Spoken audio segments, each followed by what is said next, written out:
इस्लाम के लिए एक्ट्रेस ने छोड़ी इंडस्ट्री। जाकिर नायक का भाषण सुन हुई इमोशनल, बोली माफ कर दो। पाकिस्तानी एक्ट्रेस यस्मा गिल इन दिनों काफी चर्चा में है। एक्ट्रेस को लेकर ऐसी खबरें थी कि उन्होंने इस्लाम की राह पर चलने के लिए इंटरटेनमेंट इंडस्ट्री से दूरी बना ली है। दरअसल यस्मा ने हाल ही में पाकिस्तान में हुए भारत के वांछित इस्लामिक उपदेशक जाकिर नायक के एक इवेंट अटेंड किया था। इवेंट में एक्ट्रेस ने जाकिर नायक से सवाल करते हुए कहा कि वो अब इस्लामिक तरीके से जिंदगी जीने की कोशिश कर रही है, जिसके बाद कई लोगों को लगा कि उन्होंने इंटरटेनमेंट इंडस्ट्री छोड़ दी है। जाकिर नायक के इवेंट में रोते हुए यस्मा गिल के वीडियो इंटरनेट पर तेजी से वायरल हो गए। उनके इंडस्ट्री छोड़ने की खबरें भी आग की तरह पूरे पाकिस्तान में वायरल हो गई। ऐसे में अब एक्ट्रेस ने अपनी इंस्टाग्राम स्टोरी पर पोस्ट शेयर करके बताया कि उन्होंने इंडस्ट्री नहीं छोड़ी है, वो अभी भी एक्ट्रेस के तौर पर काम कर रही है। एक्ट्रेस ने पोस्ट में लिखा, डॉक्टर जाकिर नायक के इवेंट में शामिल होना एक सम्मान की बात है। मुझे उनसे बात करने और वो सवाल पूछने का मौका मिला जिन चीज़ों से मैं अपनी स्पिरिचुअल जर्नी में स्ट्रगल कर रही थी। जाकिर नायक से मेरे सवाल को गलत तरीके से लिया गया क्योंकि उस समय काफ़ी शोर था, माइक भी बार बार ऑन ऑफ हो रहा था, जिसकी वजह से ऐसा लगा कि मैंने एक्टिंग इंडस्ट्री छोड़ दी है। लेकिन अगर किसी को मेरी वजह से गलतफहमी हुई तो मैं क्लियर करना चाहती हूँ कि मैं अभी एक्ट्रेस हूँ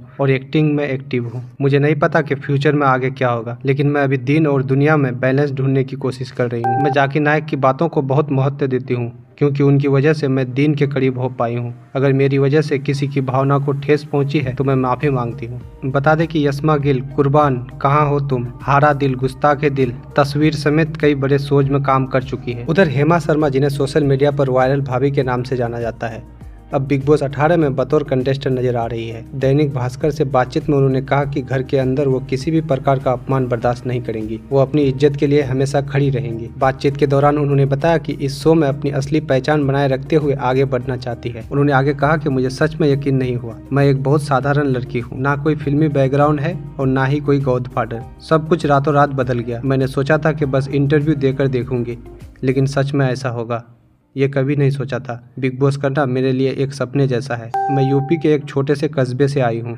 जहाँ की लड़कियाँ साड़ी पहनकर घूमती है। मुझे अभी भी यकीन नहीं हो रहा है कि मैं ये कर रही हूँ। मुश्किल तो नहीं कह सकती, लेकिन हाँ, पब्लिक को मसाला जरूर मिलेगा। भाभी तो प्यारी होती ही है ना। लोग भैया के बारे में पूछे ना पूछे, लेकिन भाभी के बारे में जरूर पूछते हैं।